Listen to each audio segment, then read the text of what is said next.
ত্রিপুরা উপজাতি স্বশাসিত জেলা পরিষদের অন্তর্ভুক্ত মোট ১,৩৮৭টি স্কুলে ছাত্রদের পরিসংখ্যান ৩০,২৭৩।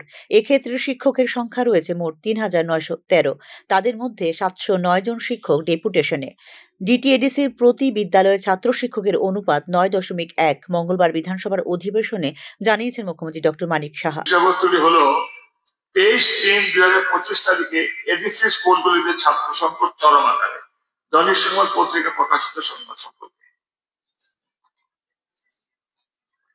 মাননীয় অধ্যক্ষ মহোদয়, মাননীয় বিধায়ক শ্রী পাঠানো জমাতিয়ার যে রেফারেন্স পিরিয়ড এডিসি স্কুলগুলোতে ছাত্র সংকট চরম আকারে দৈনিক সংবাদ পত্রিকায় প্রকাশিত হয়েছে। ত্রিপুরা স্বশাসিত জেলা পরিষদ টিটিএডিসি থেকে যে রিপোর্ট আমার কাছে এখন অব্দি দেওয়া হয়েছে, সেখানে বলা হয়েছে প্রাথমিক বিদ্যালয়ের সংখ্যা এডিসি পরিচালিত পরিষদে ১,৩৮৭ এবং সেখানে ছাত্র সংখ্যা প্রায় ৩০,২৭৩। শিক্ষকের মোট সংখ্যা ৩,৫০৪।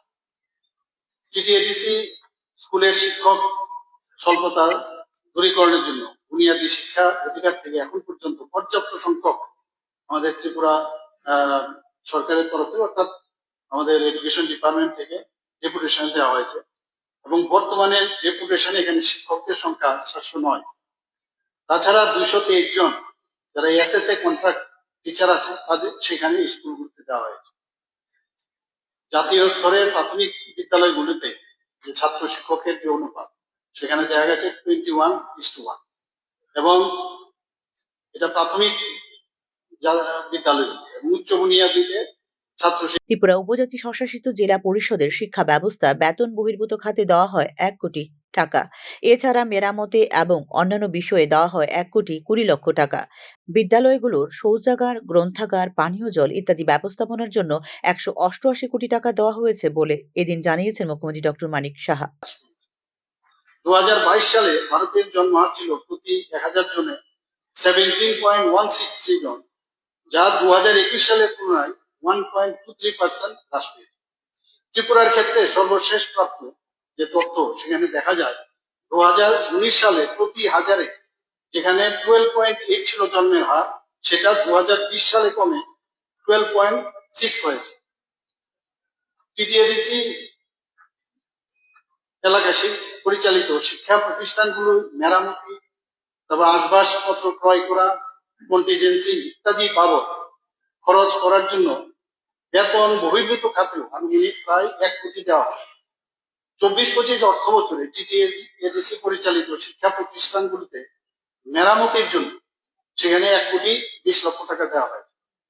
এছাড়াও গ্রামীণ এলাকায় বিদ্যালয়গুলোর পরিকাঠামো সুদৃঢ়করণের জন্য অতিরিক্ত শ্রেণীকক্ষ, ছাত্রীদের শৌচাগার, বিশেষ চাহিদা সম্পন্ন শিশুদের জন্য শৌচাগার, র্যাম্প, আসবাবপত্র, গ্রন্থাগার কক্ষ, পানীয় জলের সুবিধা, কম্পিউটার কক্ষ, বিজ্ঞান ও জীববিজ্ঞান গবেষণাগার, পরীক্ষাগারের সরঞ্জাম, ক্ষুদ্র বৃহৎ মেরামত ইত্যাদির কাজে ব্যাপকভাবে চলছে, যার জন্য এখন পর্যন্ত প্রায় ১৮৮ কোটি টাকা ব্যয় করা হয়।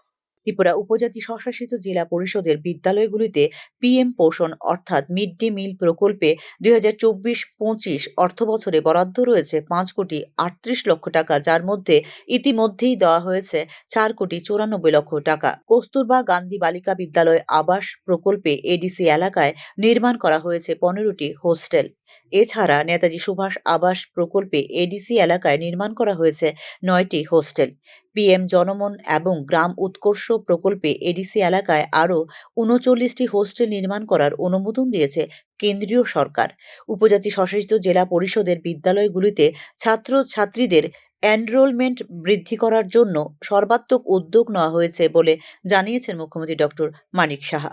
ব্যুরো রিপোর্ট, নিউজ নাও।